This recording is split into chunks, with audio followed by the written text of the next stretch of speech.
Bueno, voy a hablarles un poco sobre nuevas fronteras y nuevas construcciones de identidad.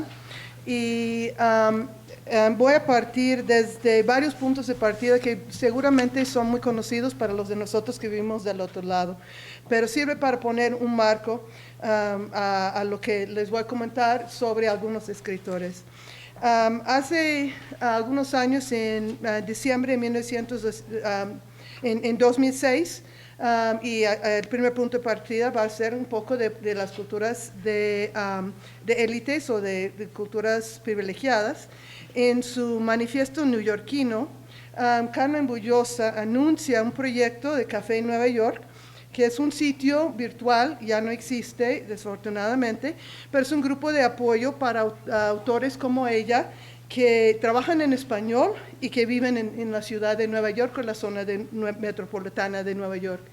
También ustedes obviamente no pueden leer ese texto y no quiero que lo lean, lo pueden buscar, pero también es un trabajo de rescate que propone investigar el legado de otros escritores de lengua hispana en la zona metropolitana de Nueva York.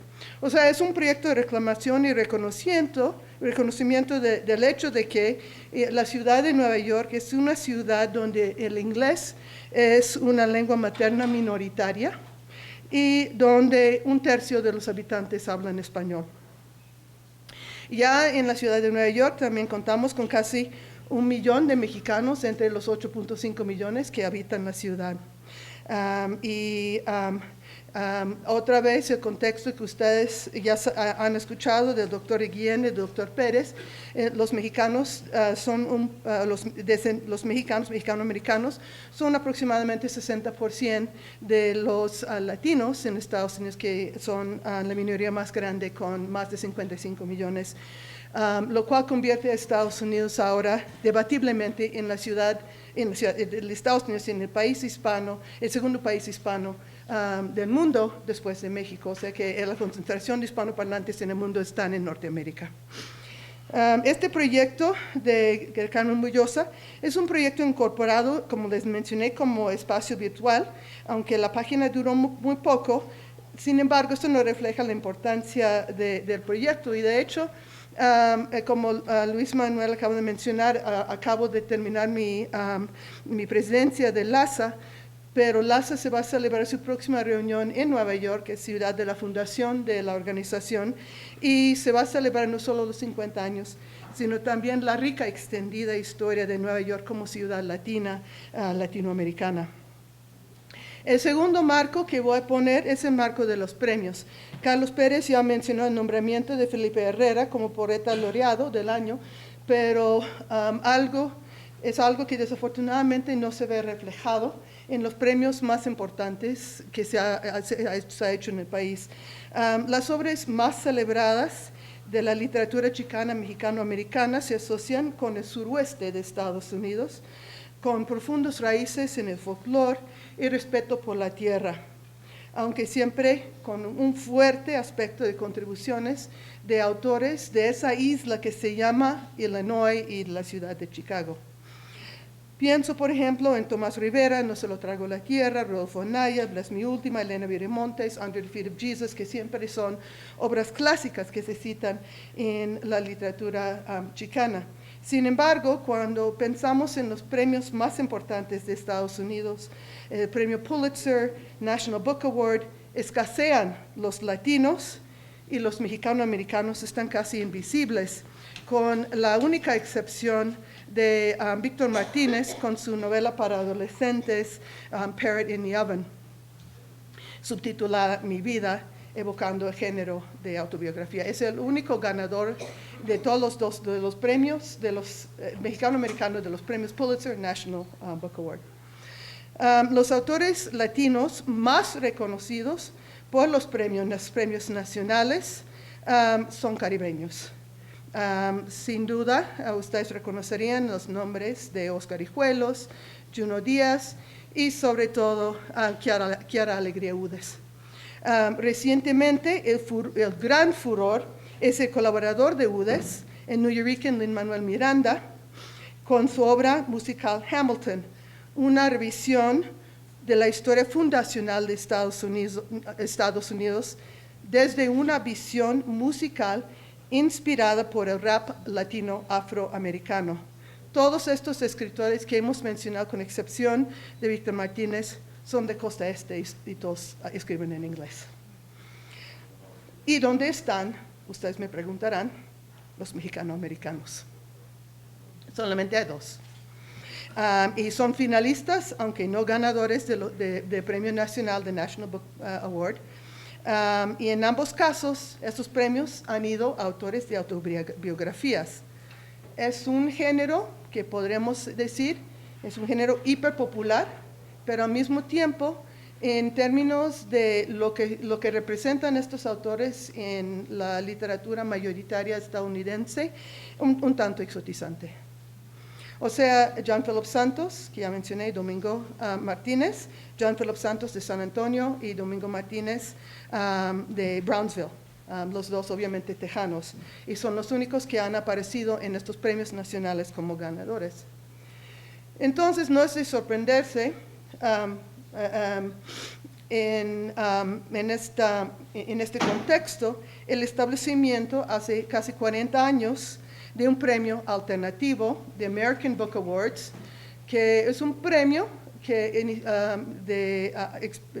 sale de Before Columbus Foundation y administrado por esa organización, y tiene una meta particular de remediar esa falta de atención a gente de etnicidad diversa en lo que son los premios nacionales que ya he mencionado, the Pulitzer National Book Awards.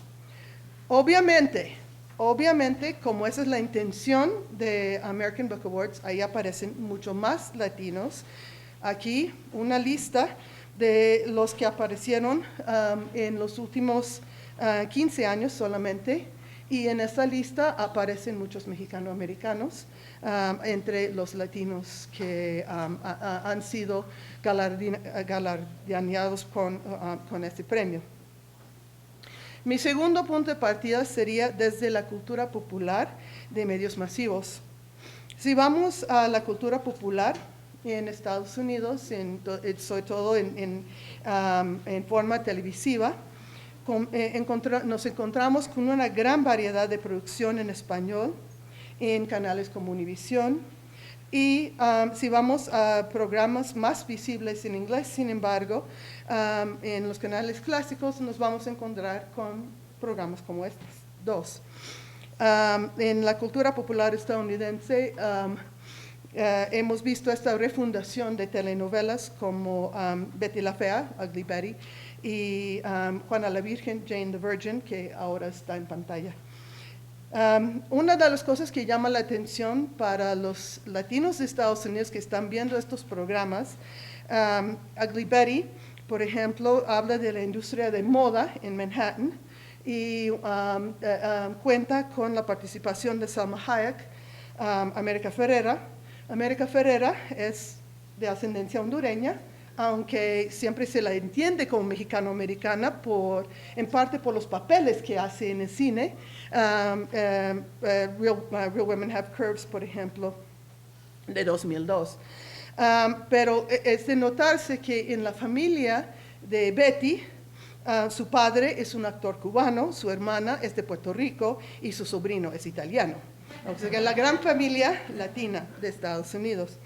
En Jane the Virgin, Gina Rodríguez es puertorriqueña, así como las tres mujeres principales, madre, abuela y Jane. El galán es judío italiano, el hotel está en Miami, y la situación de la familia es una situación de inmigración de indocumentados de Venezuela, pero los actores hablan con acento puertorriqueño y comen arepas picosas y tacos y pizza, obviamente. Hay el escritor inmigrante de Perú, Eduardo González Viaña, comentó una vez en una de sus historias que todos los latinos en Estados Unidos, donde sea y de cualquiera sea su país de origen, en Estados Unidos al llegar son mexicanos. Y dice una cita de este cuento: no se olvide que la mayoría de los norteamericanos dispone de una geografía diferente a la que se usa en otras partes. En muchos colegios y universidades, los estudiantes creen que su país se llama América y que se limita por el sur por una nación llamada México, de la cual provienen los hispanos. Buenos Aires, Montevideo, Lima, Bogotá y Quito, según eso, están en México. Si pasamos a la pantalla grande, en ese sentido de que todos son mexicanos, apenas llegando a Estados Unidos, el actor mexicano más reconocido es el actor español Antonio Banderas, cuyo tránsito por el cine de Hollywood incluye papeles como el cubano en Mambo Kings, el puertorriqueño en Philadelphia Story, el próximamente para salir chileno en 33, que es la película de los mineros que está abriendo hoy o mañana, ¿no? Es también el argentino en Evita, el vagamente Latin lover en Interview with a Vampire. Ustedes preguntarán, ¿dónde está el mexicano? Pues aquí llega. Con Spy Kids, finalmente, con el nombre de Gregorio Cortés, ahí está el mexicano, y brilla. El nombre de su personaje es Gregorio Cortés, obviamente el famoso fugado de los Rinches en Texas en principios del siglo XX. De ahí sus papeles mexicanos multiplican. En parte por la colaboración con Robert Rodríguez, la serie de películas, además de Spy Kids, incluye Desesperado y Once Upon a Time in México, y no hay que dejar de lado su extraña aparición como Pancho Villa, de su papel protagónico como Zorro, que también es tema de una novela de la autodenominada chilena-americana Isabel Allende, y su inolvidable Puss in Boots de Shrek, que también hace papel de un latino. Todo esto sirve para ayudarnos a meditar sobre algunas problemáticas para entender las identidades mexicano-americanas más allá de la circunscripción de los parámetros geográficos de las nuevas fronteras de latinidad en Estados Unidos. Para comprender un poco más a fondo esa circunstancia actual en mi país, voy a repasar rápidamente algunos aspectos cruciales de 5 elementos sociales para luego pasar a hablar de temas literarios y ojalá mis compañeros no estén muy aburridos porque voy a estar repasando datos que les son conocidos. Entonces, las problemáticas centrales que voy a mencionar son los problemas geográficos, el problema de inserción laboral, la situación demográfica, la lengua y la perspectiva desde la comunidad mayoritaria, que ya empecé a comentar con relación a los premios y la inserción en los medios masivos. Primero, las geografías. Seguramente este mapa es muy conocido para todos ustedes y nos ayuda a pensar dónde está la frontera. Este mapa es un mapa político, polémico, que hace referencia a Aztlán y marca lo que ha sido los territorios tradicionales del Gran México histórico. Solamente hay 2 ciudades en este mapa. Curiosamente van a ser las ciudades de las sedes de COLEF en Estados Unidos. Pero te prometo que este mapa data mucho anterior. Pero este mapa también es un mapa polémico por lo que dice de Occupied Aztlán ocupado, ¿no? Hace una referencia clara a lo que es el movimiento chicano de los 60, 70, un momento marcado por manifiestos como el plan espiritual de Aztlán. Curiosamente, lo que les voy a proponer es que este mapa con sus límites de Gran México, resulta un mapa muy conservador. Aquí, los territorios mexicanos han ido en expansión con las nuevas inmigraciones durante el medio siglo, desde este momento de activismo chicano de los años 60. Aquí, este mapa hace referencia a esta expansión, es un mapa ya que tiene que actualizarse porque es del año de 2011 y estamos en fines de 15. Sin embargo, lo que ustedes habrán notado, con comparación al mapa anterior, cómo ha ido subiendo el cafecito en el mapa. Y además es notable marcar en este mapa esta isla que les mencioné de Illinois, que siempre ha sido una zona chicana por excelencia, pero que no aparece en el mapa de Aztlán. También con referencia a los latinos, las partes más negritas incluyen el estado de Florida, obviamente otra zona que es parte de un territorio tradicional de la expansión colonial de España, y la zona de Nueva York, Nueva Jersey, Connecticut, Rhode Island, que también está muy negrito. Y entonces, lo que estamos viendo es la expansión de Gran México en otras zonas, o sea que estas son algunas de las nuevas fronteras en términos de los límites de la expansión. Y también les propongo que hay otra forma también de imaginar esta conceptualización que dista mucho de lo que han sido las viejas ideas de que los latinos cuando llegan o cuando los inmigrantes que llegan a Estados Unidos llegan para trabajar en el campo, y que los que estaban ahí estaban trabajando en el campo. Aquí están las ciudades metropolitanas más importantes, y ustedes también se darán cuenta de que esto dista mucho de las antiguas ideas de tierra y tradición enraizada.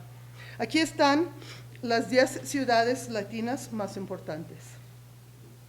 Se apreciarán, por ejemplo, que las dos primeras ciudades son Los Ángeles, con 6 millones de latinos, entre mexicanos en primer lugar, con casi 80%, salvadoreños y guatemaltecos. Y en segundo lugar, la ciudad de Nueva York, con 4.5 millones de latinos. Otra vez les mencioné que el número total es de 8.5 millones en Nueva York. Y en Nueva York, en primer lugar están los dominicanos, en segundo los puertorriqueños, los dominicanos, y en tercer lugar los mexicanos en la ciudad de Nueva York. Entonces, eso representa también una nueva manera de imaginar la mexicanidad en Estados Unidos. Y les recuerdo también que la zona metropolitana de Nueva York tiene aproximadamente 20 millones y esa zona incluye muchísimos más latinos en las poblaciones cercanas en Nueva Jersey, Connecticut, en Rhode Island. Todo esto también tiene que ver con lo que ha sido la inserción laboral del fronterizo, el fronterizo ahora en ese sentido mucho más expandido. Porque si tradicionalmente o históricamente, y aún en la imaginación de la mayoría de los estadounidenses, los latinos son inmigrantes, A, y B, trabajan en el campo en la pizca, la realidad es otra. Solamente 4% de los latinos en Estados Unidos trabajan en la agricultura. Y la gran mayoría, como es de esperarse, porque es una población netamente urbana, trabaja en diferentes empleos en sitios urbanos, en restaurantes, en fábricas, en la construcción. La razón por la cual mucha gente todavía imagina al latino como un trabajador agrícola es que cuando se ve desde porcentaje de trabajadores en estos sectores, el 26%, por ejemplo, de los trabajadores en este sector agrícola son inmigrantes. Otra vez les recuerdo que ese sector cuenta solamente con 4% de la población de los trabajadores. O sea que depende de cómo uno lo ve. La tercera problemática es la problemática demográfica. ¿Quién es el latino hoy en día? Ya hemos escuchado algunos datos de los mexicanos de primera y segunda y tercera generación. En 2015, el grupo Pew demuestra, por ejemplo, que los hispanos en Estados Unidos prefieren identificarse con términos de nacionalidad de sus países de origen. O sea, mexicano, soy cubano, soy dominicano, mucho más que los nombres o los términos de identidad como hispano o latino o estadounidense, americano. Pero lo que es de notarse también es que en la segunda generación, un 26% de los latinos casan fuera de su raza o su etnicidad y 43% de esas parejas son parejas anglo-latino. O sea que ha ido cambiando lo que entendemos por mexicano cuando en la segunda generación muchos son de familias mixtas. Y además de los 50 o 60% de los que se casan con otros latinos, y este dato me parece intrigante, el trabajo de Toti de la ciudad de Nueva York de 87, me parece intrigante, no he tenido tiempo de actualizar los datos, de ver lo que está pasando hoy en día, pero me parece interesante que lo que ha notado Toti ya hace 30 años, que el 50 o 60% de los que se casan con otros latinos se casan con gente de otro origen nacional. O sea que otra vez los latinos son muy mixtos hoy en día en Estados Unidos. Y que los latinos que nacen en Estados Unidos son muy propensos a casarse con gente de otro grupo nacional, de otra etnicidad, son aproximadamente el 36% en total. Son datos intrigantes. ¿Qué lengua hablan en Estados Unidos ahora? Con más de 37 millones de hispanoparlantes en Estados Unidos hoy en día, el español es, y por mucho, el segundo idioma de Estados Unidos. Esto es gente de 5 para arriba. También es el idioma que va en más rápido ascenso, creciendo más rápidamente. El número de hablantes ha crecido desde 1980 en un 233%. Cuando en 1980 había solamente 11 millones de hispanoparlantes en Estados Unidos. Hoy hay 37 y la proyección es para 40 en muy poco tiempo. Uno de los efectos es que el español se habla ahora en casas no hispanas. Es el idioma que más se habla en casas no hispanas fuera del inglés. Con razón, los emisores como Univision a veces han tenido ratings que han sobrepasado lo que son las emisoras en inglés. Obviamente, en ese contexto, el manifiesto de Carmen Bullosa, con el que empecé esta conversación con ustedes el día de hoy, ese manifiesto tiene que ver con esta realidad de creciente número de hispanoparlantes de Estados Unidos y la presencia de cultura de masas en personajes como la abuela de Juana la Virgen, que solo habla en español, Y también lo que hemos notado todos es el creciente uso de palabras en español en la vida cotidiana de la comunidad mayoritaria. Eso me lleva a mi último punto de introducción, que es desde la comunidad dominante, cómo se ve, cómo se entiende y cómo se proyecta lo que es la cultura latina de Estados Unidos. Algo que hemos tratado de vislumbrar desde el perfil latino en la cultura popular, en la televisión, en el cine, y la cultura de élites en los premios, por ejemplo, que todos los latinos, absolutamente todos son mexicanos, ya lo hemos establecido, y casi ninguno lo es por herencia ni de país de origen. Pero todos son mexicanos en Estados Unidos. Se ha hablado del boom latino, algo que ya hemos visto de forma incipiente y confusa en esta cultura de masas, con Antonio Banderas, el mexicano por excelencia, con la popularidad de programas de televisión como Jane the Virgin, con sus venezolanos que hablan con acento puertorriqueño y comen tacos, y con la explosión de libros, de música, etc. Obviamente tiene su otra cara, que es la histeria anti-inmigrante, anti-latino, que ha llegado en Estados Unidos a extremos realmente peligrosos y muchas veces fatales.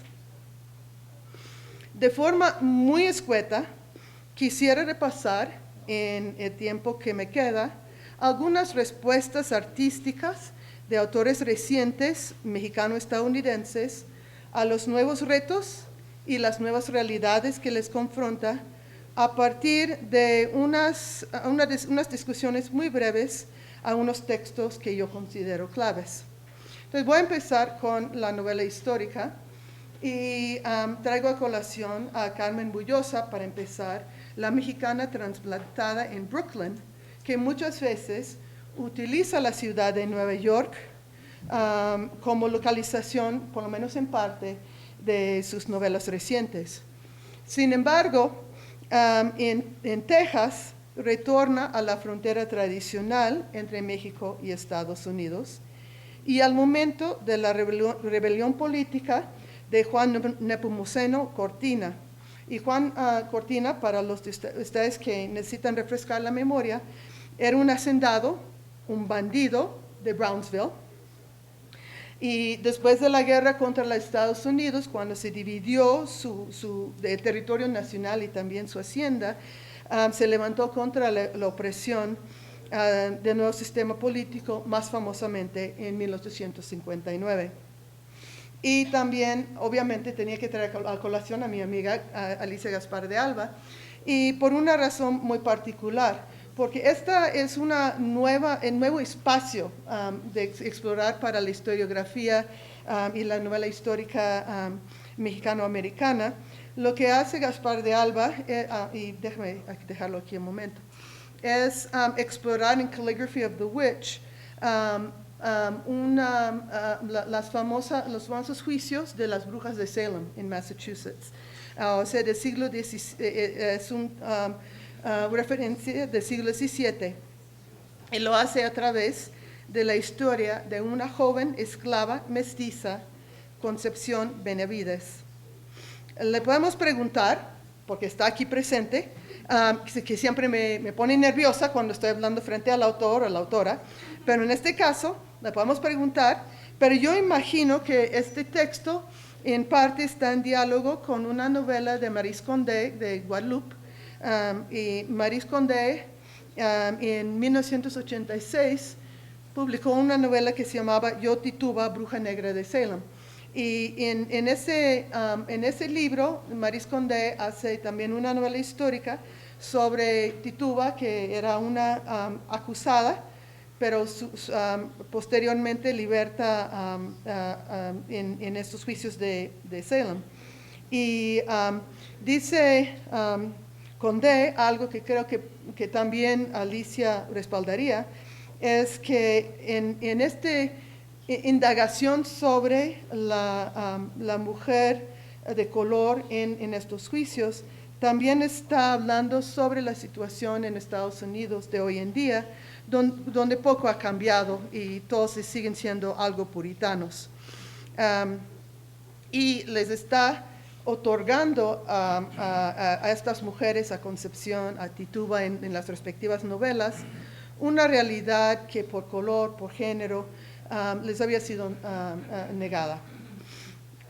Aquí, en la novela de Alicia, tenemos la historia de, y voy a mostrarles una pequeña selección de la primera página, desde el punto de vista de Hannah o Juana, que es la hija de Concepción, y también como en la novela de Condé, es hija de marinero o pirata engendrada por la violación. Y aquí se complica la idea de mestizaje de una forma que creo que hace eco con las correspondencias actuales de latinos de Estados Unidos de segunda o tercera generación, y por eso les quise traer, a ver, aquí está. Okay, es una cita de la primera parte de la novela. Thankful Seagraves es el nombre que le dieron a Concepción, y es una violación como la segunda o tercera vez, porque el capitán le llama Jerónima y luego le dicen, esto es muy difícil, vamos a ponerle Thankful Seagraves. Es una mala traducción de Graff, que es el nombre del pirata que la violó. Es toda una complicación. Pero Thankful Seagraves es Concepción Benavides, y ella se crió en México como una niña de cierto privilegio, como estudiante de convento que ha perdido hasta su nombre. Y aquí desde la perspectiva de Juana, lo que quiero señalar son dos cosas.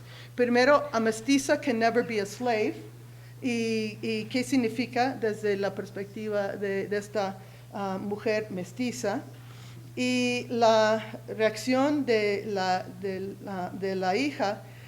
She had a Spanish father and a mother who was a mix of Indian, Spanish, and some Oriental race, but all it meant to me was that Thankful Seagraves was a mongrel.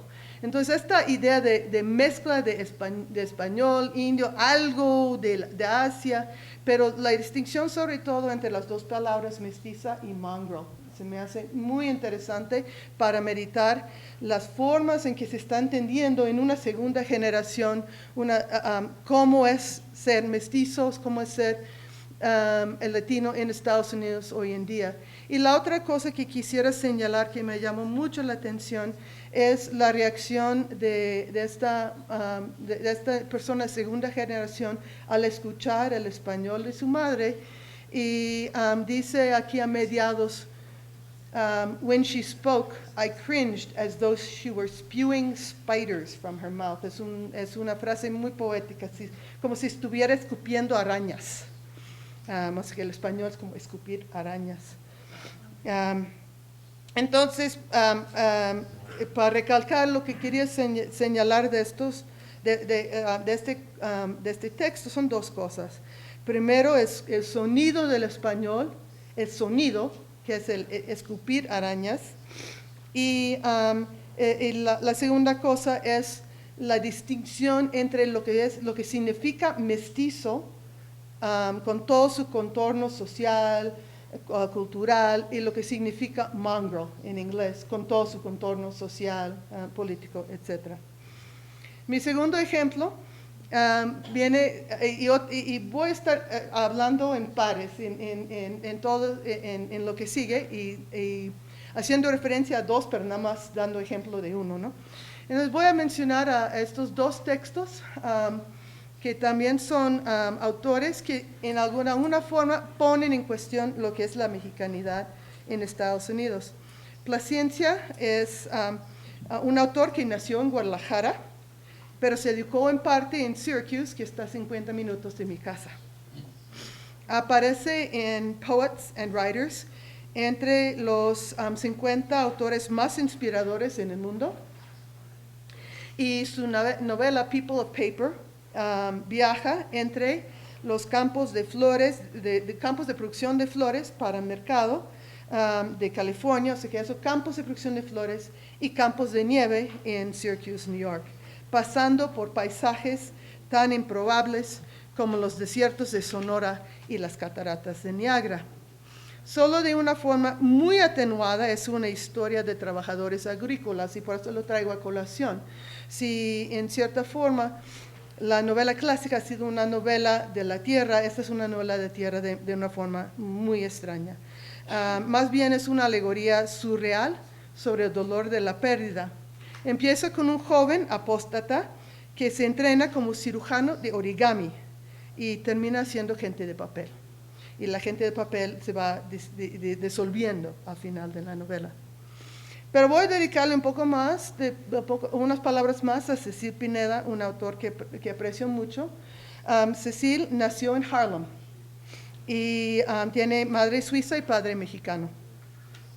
Tiene una obra muy variada y la obra completa ha salido recientemente en nuevas ediciones, así que ustedes tienen todo disponible.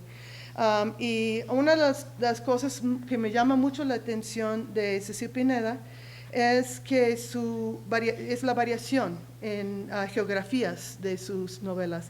Si sitúas sus novelas en Brasil, en Java, en diferentes países de Europa, y tampoco se limita a los temas ni las geografías esperadas de otros autores latinos. Aunque en conversación ella siempre diría que estos referentes también hacen alusión a referentes locales y a anécdotas autobiográficas como fuentes de su narrativa.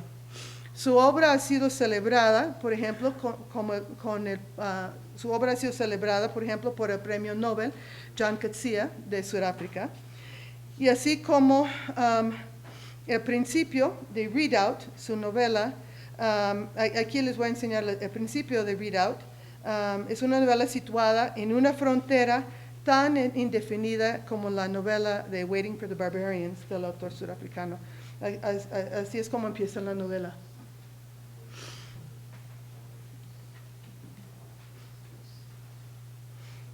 Otra vez lo que quiero señalar es la falta de determinantes específicos geográficos.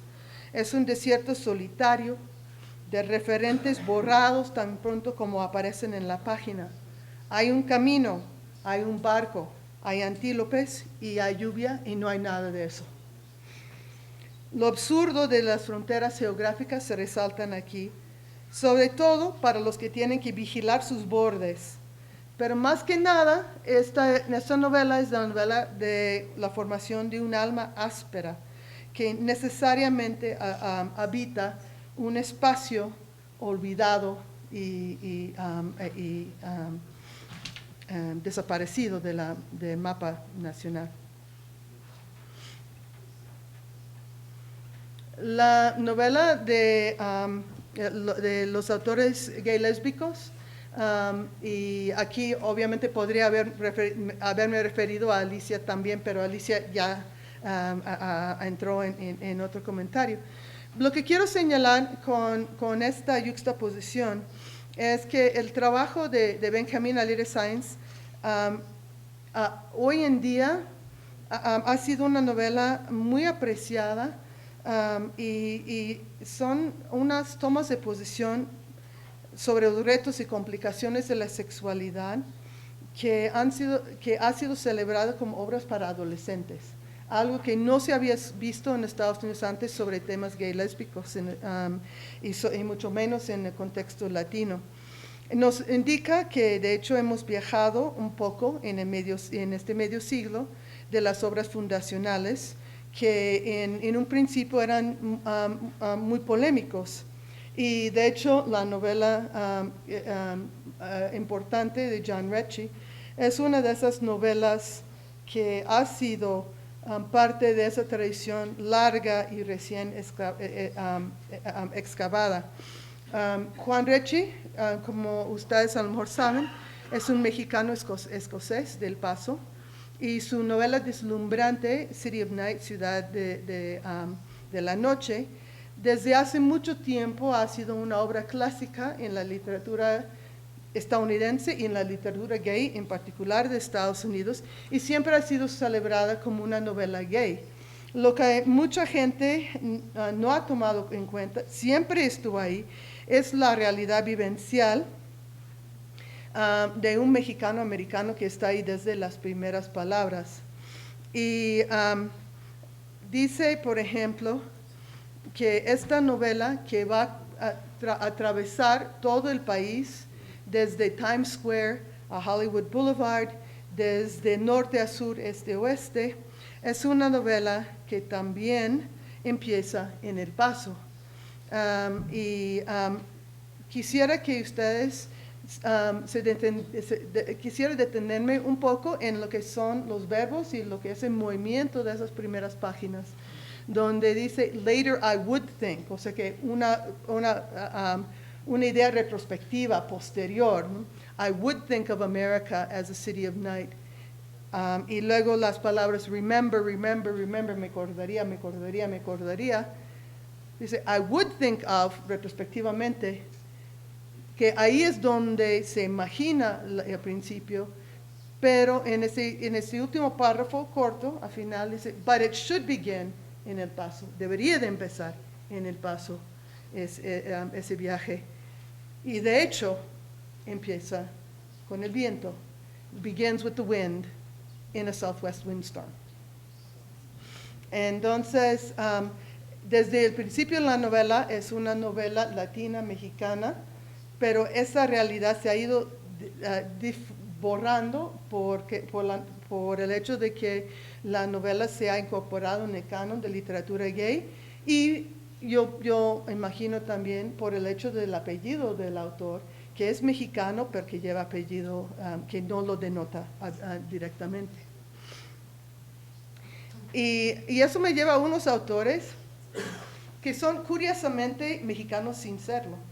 Y también ahí estoy hablando y pensando en cuáles son las fronteras de identidad y cómo imaginamos la identidad mexicana en Estados Unidos.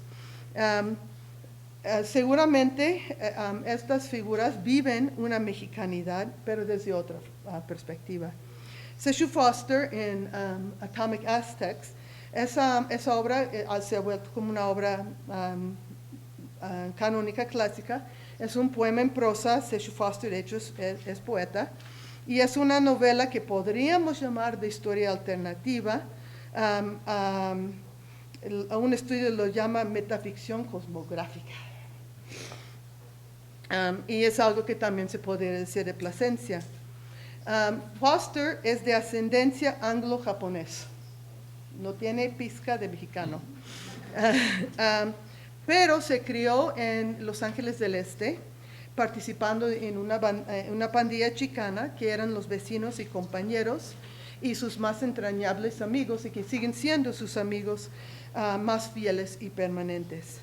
Además de su poesía, es coordinador de un proyecto que no voy a ni hacer el intento de traducir, que se intitula The East Los Angeles Dirigible Air Transport Lines, y es una historia cuasi ficcional multimedia. Les invito a ver la página web, está súper interesante, que es un proyecto que está haciendo con su entrañable amigo Arturo Ernesto Romo Santillano.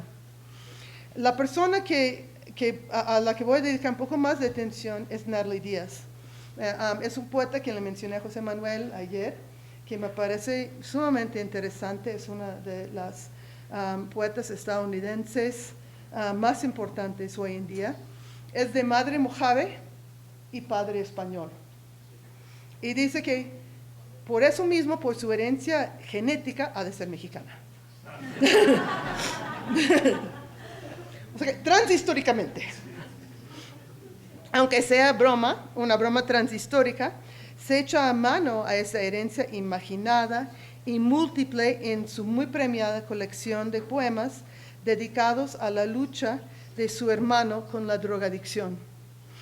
Aunque las referencias a autores como García Lorca y Borges brillan mucho en esta obra, igual utiliza imágenes y alusiones que vienen de su genealogía mexicana inventada e imaginada. Aquí, al principio desgarrador, del poema titular When My Brother Was an Aztec. A ver, ¿dónde está? Ven, aquí está. When My Brother Was an Aztec. Lo que quiero resaltar aquí es una construcción de indigeneidad que cruza fronteras hacia un Aztlán imaginario, el desierto Mojave y también Tenochtitlán, que cruza entre todas estas fronteras. Está cruzando también, como vimos en la tapa del libro, el penacho del líder náhuatl y del joven drogadicto. Aquí en el poema, lo que se está narrando es el proceso de drogadicción del hermano que sacrifica a sus padres una y otra vez. Y que en una forma muy poética describe cómo los corazones de los padres vuelven a crecer para volver a ser sacrificados. Y echa mano para hacer este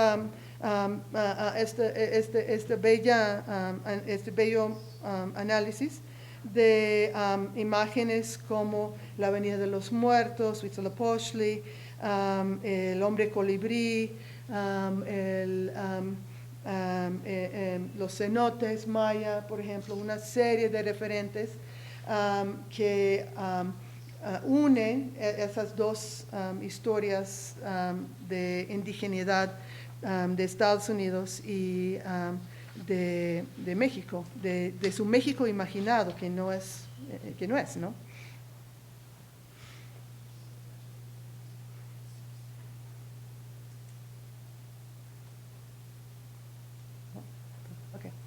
Y quiero hacer un pequeño paréntesis aquí, ya que estoy hablando de poesía.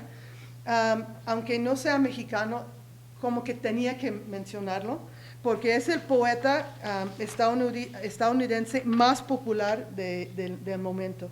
Se llama R.M. Drake, pero su nombre verdadero es Robert Macías, es hijo de colombianos, o sea que es un latino de Estados Unidos.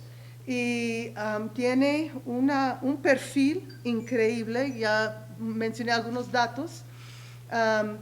Empezó a publicar estos libros en Instagram, estos poemas en Instagram, mecanografiados en papel muy diverso. Y tiene entre sus seguidores, y eso sí le hizo la fama a las hermanas Kardashian. Entonces, en parte a través de las hermanas Kardashian, se empezó a tomar vuelo sus poemas. Ahora se ha retirado de su trabajo y vive 100% de su poesía. Y para ponerles el contexto, en Estados Unidos una de las poetas más conocidas, más premiadas, Geordie Graham, ha vendido creo que 16,000 copias de su libro, más o menos. Él ha vendido 160, o sea que multiplicado. Y la gran mayoría de los poetas venden en centenares sus libros y mayormente a sus amigos, ¿no? Entonces, alguien que hace poesía cursi, lo tuve que buscar mucho para encontrar algo que era un poco menos cursi, pero que ha podido vivir de su poesía, representa un fenómeno interesante. Nada más para poner este contexto un poco.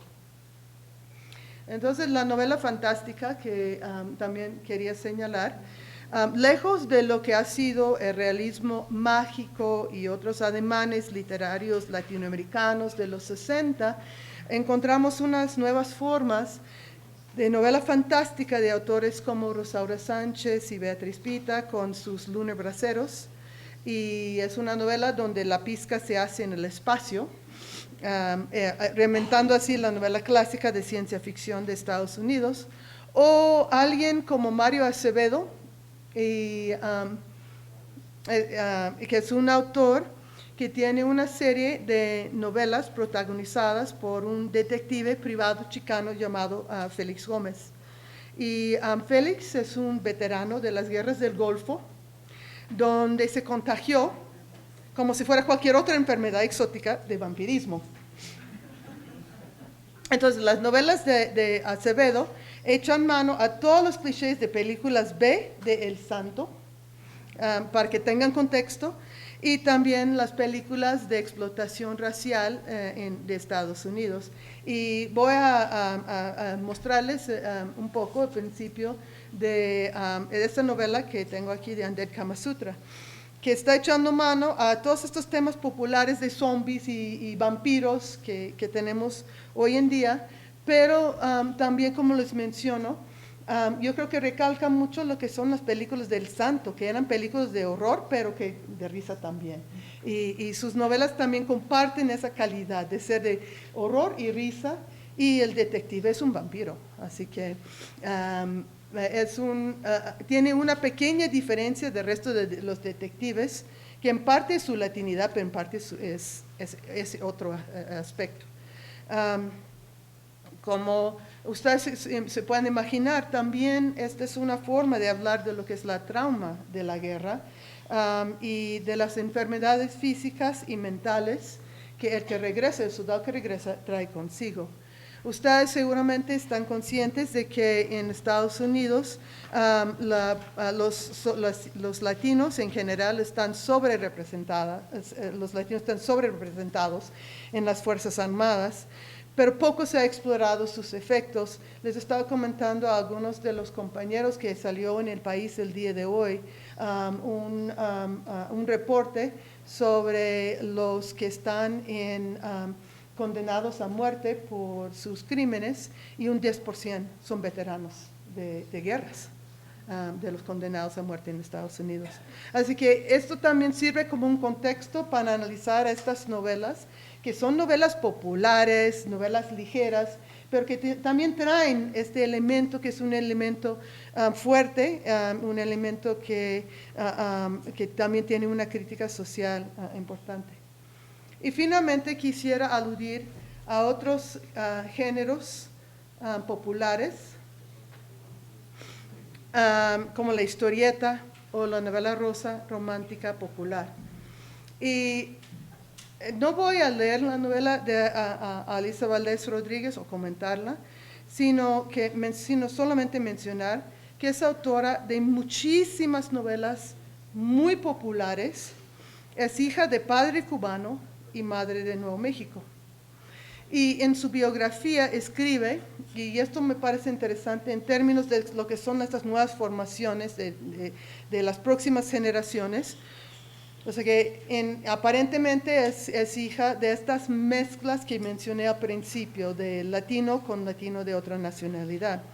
Pero menciona que su madre combina en su ascendencia española, mexicana, judía, francesa, indígena, irlandesa, y entre los antepasados ingleses también se halla Roger Conant, que es el fundador de Salem, Massachusetts, que nos trae de regreso a Alicia, y también es descendiente del héroe de la Revolución de Independencia de Estados Unidos, Ethan Allen. Entonces, es un excelente ejemplo, como otros que he citado, donde las genealogías y la identidad cultural crean nuevas fronteras entre lo que es ser y nuevas formas de vivir lo que es ser mexicano en Estados Unidos. Y todos sabemos que esas genealogías en parte son inventadas, imaginadas, pero donde recalca la identidad o donde uno se imagina su posicionamiento con relación a esta mezcolanza genealógica, me parece sumamente interesante. Y por otro lado, a Felipe Galindo Fego, que es una obra artística que explora lo que es integrarse como mexicano en la gran ciudad de Manhattan, de Nueva York, en Manhattan, o sea que Manhattan y Tenochtitlán, Manhattan. Retorno brevemente, sin embargo, antes de llegar a concluir, lo que ha sido un poco mi punto de partida, con la pregunta que nos deja Carmen Bullosa en el Café en Nueva York, y las voces y las caras de los mexicanos en lugares no tradicionales en Estados Unidos. Algunos escriben y publican en español, algunos en inglés, pero los que escriben y publican libros de texto, sea en español o sea en inglés, se publican en editoriales que son mucho o poco leídos, pero siguen siendo un lugar de privilegio. Más impacto local inmediato tienen los poetas de la calle. Y quiero traer a colación específicamente Hard Life, que es un grupo transnacional que tiene, todos sus murales y sus obras se marcan con México y Nueva York, porque se sitúa en el DF y en la ciudad de Nueva York, en los dos lados al mismo tiempo. Por ejemplo, en julio, hace poco, julio pasado, aproximadamente 100 latinos, la mayoría mexicanos, que viven en Nueva York, unos que vinieron hasta de Chicago, también un rapper peruano, un rapper puertorriqueño, 10 artistas tocaron, probablemente unos 100 de público se metieron en ese local pequeñísimo, que es un lugar donde, como ustedes ven en las paredes, producción de arte, también es un sitio de tatuaje, también es un centro artístico importante para mexicanos en la zona de Nueva York. Hard Life es Hermandad Arte Rebeldía, se fundó en el DF en 1996 y el grupo en Nueva York sigue en colaboración con el grupo en el DF, tanto con el grupo también en otros grupos de Nueva York como Buen Día Brooklyn. Y como mencioné, todos sus grafitis, todos sus murales de Hard Life tienen el tag Hard NYC-MEX.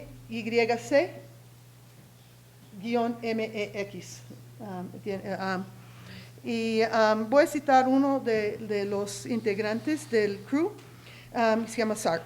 Sark dice: esto es el verdadero hip hop. Tratamos de regresar a los raíces fundamentales. El punto es compartir nuestra cultura, tener un espacio aparte para nosotros. Y dice Sark que respeta lo que es la cultura chicana, el punto de vista chicana, y reconoce que también hay puntos en común con lo que es la cultura chicana del suroeste de Estados Unidos. Dice que su experiencia de inmigración y su experiencia en el noreste de Estados Unidos le distingue. Dice de los chicanos, ellos nacieron con otra mentalidad. Entonces les voy a dejar con el sonido de uno de los grupos que tocó en este recinto, el primer grupo de hip hop mexicano de Nueva York. Ahora hay muchos más. Es HCP, Hispanos Cazando Pánico, de Corona, Queens. Los 3 integrantes son Mec, Demente y Némesis, y con unas bellas imágenes de Felipe Galindo, ciudadano estadounidense, inmigrante de México, que en ese libro, Manhattan, no necesita de palabras para explorar la integración de los mexicanos en la nueva zona fronteriza de la Gran Manzana. Y debería de tocar la música, pero aquí estás para hacerlo funcionar. Tengo la dinamita como la Sonora, resido en Corona, Queens, y represento a Tri hasta el fin como Alex Lora. No se trata de hacer música, se trata de hacer historia. Vámonos a 100 millas por hora. 1, 2, 1 y 2, súbele al micrófono que vengo con furor. HCP la fundación, puro hip hop en español. Éramos 2, pero cada vez crece más la coalición. Imagínate la munición, no me las tiro de cabrón, soy realista. Estoy harto de egoístas, deja el paso lista. Primero para esos que dicen ser raperos, no están hechos para esto. Mejor cambien de juego. Segundo y tercero para aquellos que están firmados en un sello y salen con porquerías. Dicen su juego para arriba, que solo me causan risa. Llámeme odioso, pero no estoy para odiar. Saben, yo reconozco lo real, lo mantengo real cuando se trata de mi música de calle. Yo, HCP, yo, lo mantiene real. Estos de las calles para las calles, cabrones. sonora. Tengo la dinamita como la sonora. Resido en Corona, Queens, y represento a Tri hasta el fin como Alex Lora. No se trata de hacer música, se trata de hacer historia. Vámonos a 100 millas por hora. 1, 2, 1 y 2. Súbele al micrófono que vengo con furor. HCP la fundación, puro hip hop en español. Éramos dos, pero cada vez crece más la coalición. Bueno, muchísimas gracias.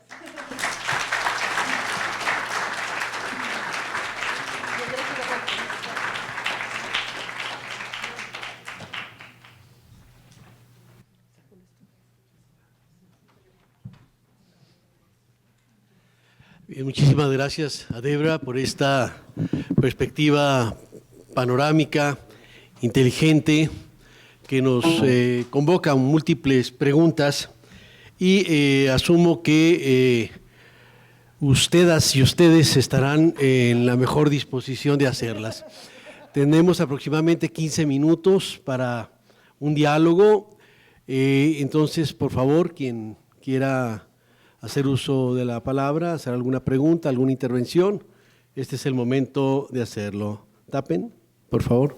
Tenemos micrófono para...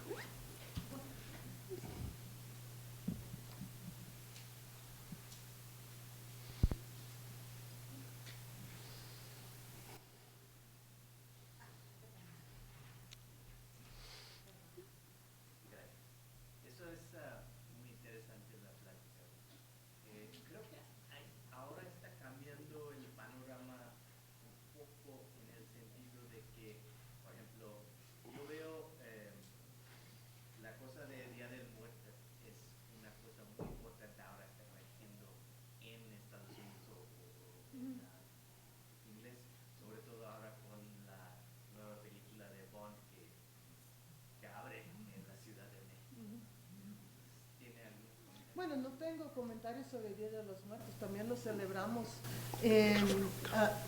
celebramos en el noreste es curioso porque solamente los mexicanos saben de qué se trata y tenemos una comunidad latina muy mixta en nuestra zona, pero todos estén listos a celebrar y convivir y aprender y comer tamales y pan de muertos y pues por el estilo. Pero. La mezcla de Halloween y Día de Muertos ahora, creo que en México también antes no era tan kosher hablar de los dos, ¿no? Sí. Queremos una cosa pura. Sí. Sí, y muchos no saben en mi zona, sí, le estaba comentando a Luis Manuel, a José Manuel, que si son, es una celebración, una conmemoración así seria, como tipo velorio. Sí, bien, Steve.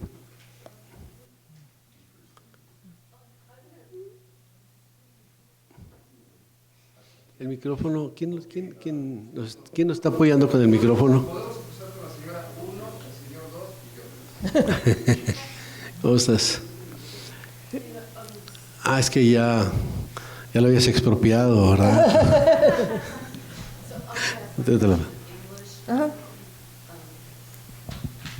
So it's really interesting that we missed Guillermo Gómez Peña, who is the Mexican who morphed into a Chicano and then morphed into the darling of the postmodern world. Yeah. If there is if there is a Mexican who is the cool in poet, writer, it's Guillermo Gómez Peña, known by everyone, not only in the United States and Mexico, but also in Europe.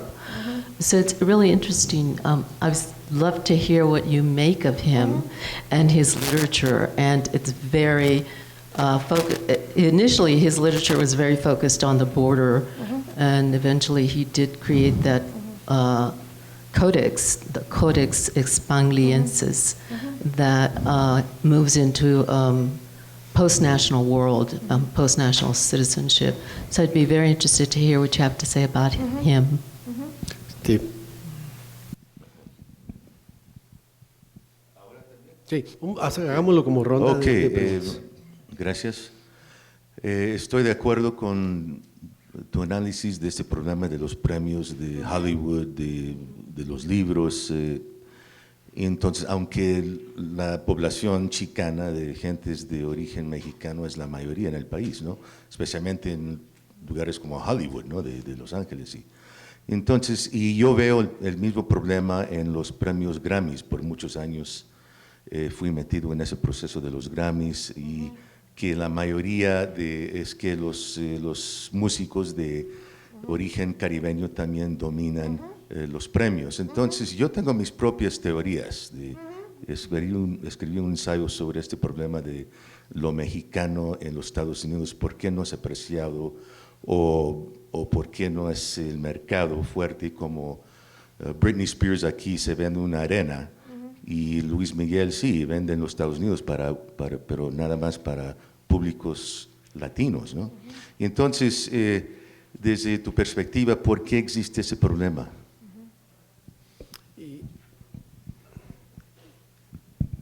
Acá atrás. Dos más y luego respondemos. Bueno, primero quiero felicitar a la expositora por su extraordinaria sesión, que realmente son destellos increíbles que nos ha dejado de este lado mexicano. Y bueno, mi pregunta es dirigida hacia el ámbito literario latino, digamos, mexicano, chicano, porque ahora es una gama tan extensa, maravillosamente. Yo recuerdo, por ejemplo, en los años 70, cuando yo estaba en California, junto con mi querido amigo Steve Loza, que acabo de reconocer su voz. Seguramente han pasado 2 siglos sin vernos, pero el corazón siempre estuvo uniéndonos. En los años 70 yo recuerdo que la literatura chicana, al menos en California, era una especie de cultura underground, ¿no? Éramos pocos los que, digo, yo soy mexicano, chicalango como mi amigo Guillermo Gómez Peña, de los pocos chicalangos que habíamos en ese momento en Los Ángeles en los años 70, y decía que esta literatura chicana pues era para los grupos de compromiso político, los pequeños círculos literarios, y digamos que tampoco el mainstream le preocupaba a los autores chicanos, no era el objetivo. Sin embargo, hoy creo que todavía sigue marginado ese sector, pero por otro lado, también creo que se ha desprendido, con todo cariño, con todo respeto, de ese acartonamiento de Aztlán, que también como que nos ató mucho, ¿no? Que fue importante en su momento. Y en ese sentido, pues han logrado trascender muchos autores, pero más bien yo diría pocos autores. La pregunta es, hoy día, ¿cómo se ha ingresado la cultura literaria latina a las grandes editoriales o al mainstream de los Estados Unidos? Que es distinto de los escritores mexicanos de este lado en las grandes editoriales, por supuesto, porque el proceso histórico literario ha sido muy distinto, ¿no? Desde el origen de la literatura chicana y el origen de la cultura mexicana de este lado. Entonces, ¿cómo son las expectativas hoy día de la literatura latina en inglés o en español dentro del contexto de las grandes editoriales estadounidenses? Bueno, solo una intervención para reconocer que, bueno, yo desde la perspectiva institucional trabajo en Indesol y se ha venido teniendo una vinculación en temas de migración, en el flujo migratorio, en los programas, en la atención de todo este tipo de movimientos que se dan en las fronteras. Y eso conocer este tipo de manifestaciones culturales que se dan a través de estos flujos migratorios que van más allá de los números, que desde la perspectiva institucional es lo que siempre se muestra primero, es para mí una grata sorpresa, ¿no? Poder abrir este panorama y conocer toda la producción cultural que se ha dado a partir de esta inserción de los mexicanos en Estados Unidos es para mí muy interesante. Y al respecto me pareció me saltó a la vista que dado estos flujos que hay, en el caso por ejemplo de Antonio Banderas, me causó mucha gracia que lo identificaban como mexicano, ¿no? Y lo que también me hace pensar que evidentemente por la cercanía que tiene el país con Estados Unidos, pues todos los que entran se considerarían entonces mexicanos, pero ¿por qué? ¿Por qué si la diversidad y el flujo migratorio viene de países latinos también? ¿Por qué en esta producción cultural como que el primer referente es el mexicano, ¿no? Comer tacos, no sé, hablar español, ¿no? Que también eso me pareció muy interesante. Entonces, quisiera saber por qué el mexicano es como el primer referente del inmigrante. ¿No? Yo sé que es histórica la afluencia, pero en la producción cultural sí me resaltó a la vista esa referencia de Antonio Banderas como mexicano, ¿no? Y agradezco la apertura a estos temas. Y también no sé si venga al caso un poco mencionar, cuando venía para acá y comentando con mis compañeros, me preguntaba cuál era la diferencia. Yo pues la verdad no conozco mucho el tema, pero ¿cuál es la diferencia entre el mexicano, el chicano, por ejemplo, y el pachuco? Si tienen algo que ver, ¿no? Me vino a la mente la pregunta. Muchas gracias. Muy bien. Y yo tengo una pregunta también. Bueno, puedes contestar la pregunta del mexicano pachuco, porque ese es tu… De esa vamos a hablar también en otra sesión. Yo tenía una pregunta en relación con esta recreación de la memoria y de las figuras mexicano-chicanas, particularmente en relación de cómo se va articulando narrativas distintas que cargan de un sentido muy diverso. Por ejemplo, entre las experiencias de narrar la balada de Gregorio Cortés, ¿no? Con Edward James Olmo, que busca una recreación de lo que trata de apegarse al texto de Américo Paredes, y de Gregorio Cortés, digamos, de Antonio Bandera. El tema de la apropiación de Bullosa de Juan Nepomuceno Cheno Cortina, este bandido pelirrojo, extraordinario jinete, que escuchábamos justo en una reunión donde lo planteaban, no, es que como el bandido social, que yo prefiero llamarle héroes populares, pues eran los pobres, casi un homeless de la época, y Gregorio Cortés era casi dueño de todo Bronzeville, su familia era un rico hacendado, que cuando antes no podemos ser Cheno Cortina, que cuando ve que un ranger, Bob Spears, golpeaba a un peón de su hacienda, se lanza a las famosas guerras Cortina por 15 años bajo el grito de Viva México, maten a los gringos.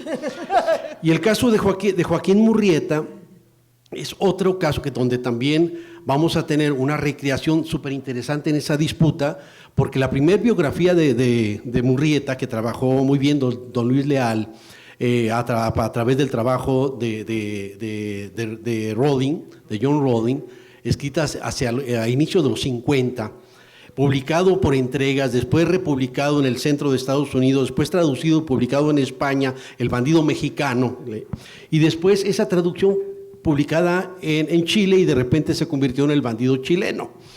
Entonces Joaquín Murrieta, el bandido chileno, y esto es una larga historia donde el propio Pablo Neruda, en su Fulgor y muerte de Joaquín Murrieta, mantiene esa dimensión. Yo creo que más importante discutir, que sabemos que era sonorense, mexicano, pero más que discutir el origen es cómo se da la apropiación social.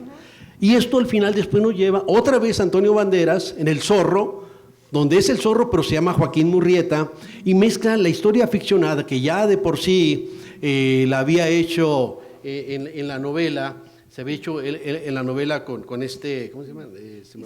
Con Isabel Allende, y luego ahora esa ficción mezclada con una recreación donde el propio Antonio Banderas también es el zorro. O sea, Antonio Banderas está encarnando todos los mitos mexicanos chicanos de la resistencia social del siglo XIX. Y una pregunta muy puntual: ¿qué podemos hacer para que la literatura chicana, mexicana, que está publicando en inglés, se traduzca al español? ¿Qué sendero podemos construir? Tengo un comentario rápidamente acá. Sí, nada Ay, más- por favor, estoy esperando tu comentario al inicio. Muchas gracias, Debra, por tu presentación, primeramente porque yo creo que hace muy buena intervención para darle la información necesaria para la gente que no sabe mucho de la cultura chicana, ni de su historia, ni el desarrollo de esa cultura. Creo que tu ponencia hizo bastante hincapié en ese trabajo. Yo, por mi parte, te quiero también agradecer por comentar sobre mi novela, que es, hablando de literatura underground, es uno de mis trabajos más underground que hay, porque se publicó en el 2007 por una editorial en Nueva York, St. Martin's Press, pero por ser ese tipo de editorial no se difundió, sino que la dejaron resbalar y como a los 2 años ya no se conseguía. Ahora la he reimprimido Arte Público Press y esa es la imagen que tienes ahí con la portada bella que hizo mi esposa. ¿Dónde? Es una bellísima imagen. Que hizo Sí, obvio. mi esposa Alma López, pero también yo creo que es tan necesario ver que la conexión que existe del antimexicanismo que hay en los Estados Unidos, que tiene una raíz que es aún más allá muchísimo más allá del Bracero Program o el Tratado de Guadalupe Hidalgo. Realmente es una hostilidad histórica entre España e Inglaterra que se vino a desarrollar en la colonia con los de Nueva España y Nueva Inglaterra. Ese encontronazo que se dieron en lo que ahora llamamos el norte, ahí empezó realmente a sangrar el resultado, que somos nosotros los mestizos y mestizas chicanos. Pero gracias por mencionar Caligrafía de la Bruja. Bueno, les agradezco mucho la muy rica participación y su atención. Casi algunas de las preguntas no necesitan ni responderse y algunas preguntas no tienen respuesta. Pero voy más o menos por orden con Guillermo Gómez Peña. Obviamente en su momento fue un autor también, una figura performador también del underground, que se hizo una carrera en el estilo muy germánico de insultar al público, que parece que es muy de gusto de los alemanes, pero hasta cierto punto se hizo muy conocido, probablemente uno de los más conocidos entre la cultura mayoritaria académica, porque no es cultura de masas. Sin embargo, en esta presentación, como ustedes se habrán dado cuenta, yo quise echar mano a figuras más recientes. Y considero que Guillermo Gómez Peña en su momento hizo un aporte muy importante, pero ha estado un poco descansando sobre sus laureles en los últimos años y no ha aportado algo nuevo, una nueva iniciativa. De los premios literarios, de los Grammys y de los editoriales, creo que todo va en un conjunto. En términos de las editoriales más importantes de Estados Unidos se localizan en el este, en el Centro Cultural de Nueva York. Y obviamente esto tiene su influencia sobre lo que se ve como la literatura digna de publicarse en términos de esas editoriales masivas, porque están viendo a su alrededor qué es lo que está leyendo en la zona metropolitana de Nueva York. Es una de sus respuestas rápidas, pero también con la música. Lo que hemos visto desde hace mucho tiempo es la influencia de Brasil, de Caribe, en los centros metropolitanos del este de Estados Unidos, sea de mambo, de son cubano, de bossa nova, de lo que fuera, y eso ha influenciado los oídos del estadounidense para entender que eso es la música latina. Creo, en parte, no sé la opinión que tendrías, porque yo no tengo mucho que ver con la música, sino con la literatura, pero creo que en cierto sentido tiene como una cierta apreciación, que es una forma también de acostumbrar el oído a ciertos sonidos, y esos sonidos son los sonidos que se aprecian. Y estoy muy de acuerdo también que Aztlán y estas construcciones desde Aztlán marca un momento histórico, y precisamente por eso quería señalar algunas de las nuevas construcciones. Agradezco también ese comentario.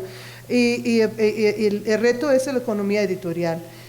Como hemos visto que las editoriales en todo el país de Estados Unidos, me imagino que en México y en el mundo, están de baja, ¿no? Están perdiendo fuerza. Y lo que hemos visto es el nuevo gigante de la publicación en cualquier idioma, que es Amazon. Porque la autopublicación por Amazon se ha vuelto la fuerza, el motor de lo que es la publicación en general en Estados Unidos, y para mucha gente fuera de Estados Unidos también.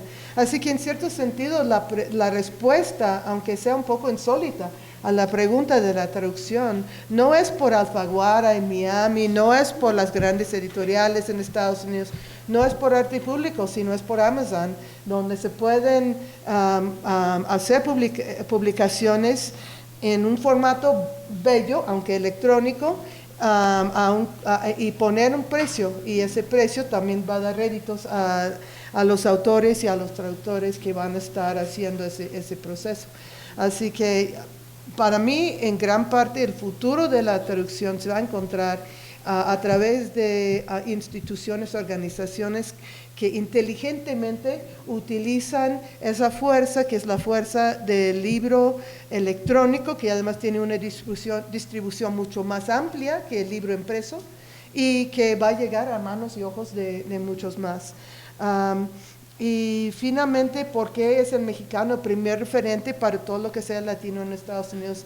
Creo que esa respuesta ya lo sabemos todos, es que la mayoría, 60% de los latinos en Estados Unidos se identifican como mexicanos, y además es la frontera que más resalta en lo que es la conciencia de Estados Unidos para pensar en lo que es el inmigrante, o lo que es el residente, o lo que es el ciudadano latino de Estados Unidos. Todas estas tres categorías, el residente, el inmigrante, el ciudadano, todos se entienden a través de esa relación histórica con México, con la excepción, por ejemplo, de Florida, donde todo el mundo se entiende como cubano, aunque sea colombiano. Son estas formaciones que son históricas, como ustedes ya se han mencionado. Creo que eso es todo. Agradezco mucho su atención y su participación. Muchas gracias. Un aplauso para Debra. Agradecemos a la doctora Debra Castillo su amable participación. A continuación tendremos un breve receso de 5 minutos para posteriormente continuar con la primera mesa, cuyo título es Representaciones de lo Mexicano